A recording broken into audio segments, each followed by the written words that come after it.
Hey, what's up folks? Welcome back to the channel. Today we're diving into a game that's equal parts strange, hilarious, and strangely relatable, Nerd Simulator. You might be thinking, wait, what's that? Well, imagine you're 40 years old, still living with your mom, your life's a mess, and you're being forced to step up. Yeah, that's the setup. And the game doesn't just stop at that weird premise, it really leans into it. So buckle up because we're about to explore how Nerd Simulator turns your midlife crisis into a full-on gaming loop. Let's get started.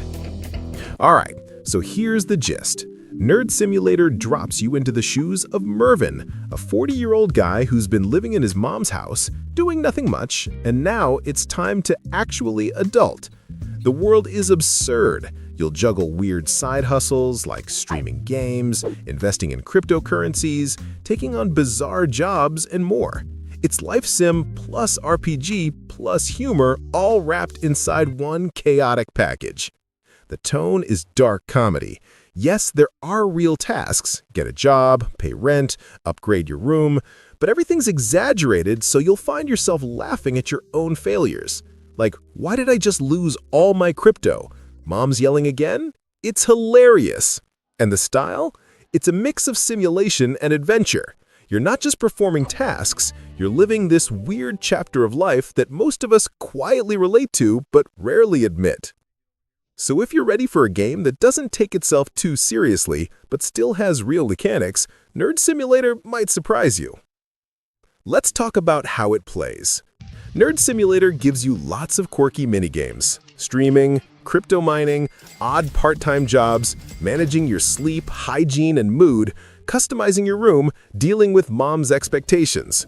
There's also a progression system. You improve your skills, gain side hustle income, maybe make questionable friendships online, take risks with shady characters, all while trying to escape your mom's house.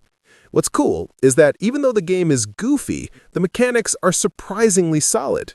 The room interactions, the mini-games, they're polished. The humor is baked in, but the gameplay loop keeps you engaged rather than just laughing once and closing the game. There are trade-offs: play too much, drift into weird jobs, play wrongly, end up back at square one. It's not punishing in a hardcore way, but it's also not hand-holding. You feel the push to get your act together. And importantly, you don't need massive specs. It's a casual indie title, so it's accessible. For those of you who like simulation games with personality, this one ticks the box.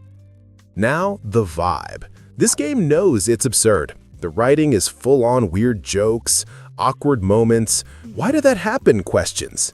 You're streaming your own game? Check. You're losing crypto instantly? Check. Your mom nags you about rent while you're prepping for a midnight job? Check. That kind of everyday absurdity is what makes Nerd Simulator special. It's playful, chaotic, and relatable, if only because we've all been lazy in our lives at one point. And the style helps. Bright colors, weird character models, silly animations. It complements the tone. It doesn't try to be ultra-realistic. Instead, it embraces the weirdness.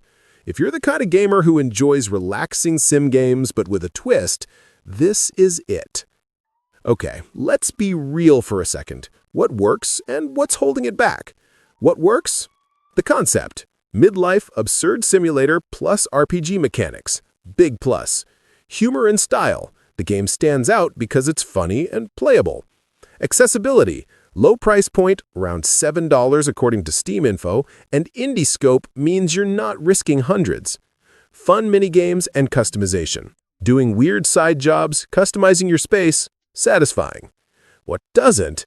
It can feel repetitive. Since you're doing similar tasks repeatedly, after a while the novelty might fade. Depth versus polish. As an indie simulator, some features might feel shallow compared to AAA sims. Serious expectations. If you wanted a hardcore simulation of adult life, you might be disappointed. This is more comedic chaos than manage your taxes for 50 years. And early access, indie quirks. As with many smaller games, there may be bugs, rough edges, or missing polish. So what do I think? Is Nerd Simulator worth your time right now? If you're looking for a chill, funny game that doesn't take itself too seriously, yet offers real simulation gameplay, yes, I'd say go for it. It's quirky, it's cheap, and it's full of personality. If you're someone who wants deep, hardcore simulation, adult life simulator in full depth, or you expect high production values akin to AAA, maybe wait for updates. But honestly, for what it is, Nerd Simulator is one of the most fun indie sims I've played recently. It proves you don't need massive budgets to make something memorable. So, if your life could use a little chaos, or you just want to laugh while sim managing your midlife crisis, this is your game. Alright, that's my take. What about you guys? Are you ready to move out of your mom's house in style? Will you stream games, mine crypto, or just binge minigames till you realize your life is a meme? Drop your thoughts below in the comments. I want to hear your funniest or weirdest adulting simulator experiences. And if you enjoyed this review, hit that like button, subscribe for more indie game deep dives, and I'll catch you next time. Stay weird, stay gaming, and maybe start your life. Late, but maybe start it. Peace.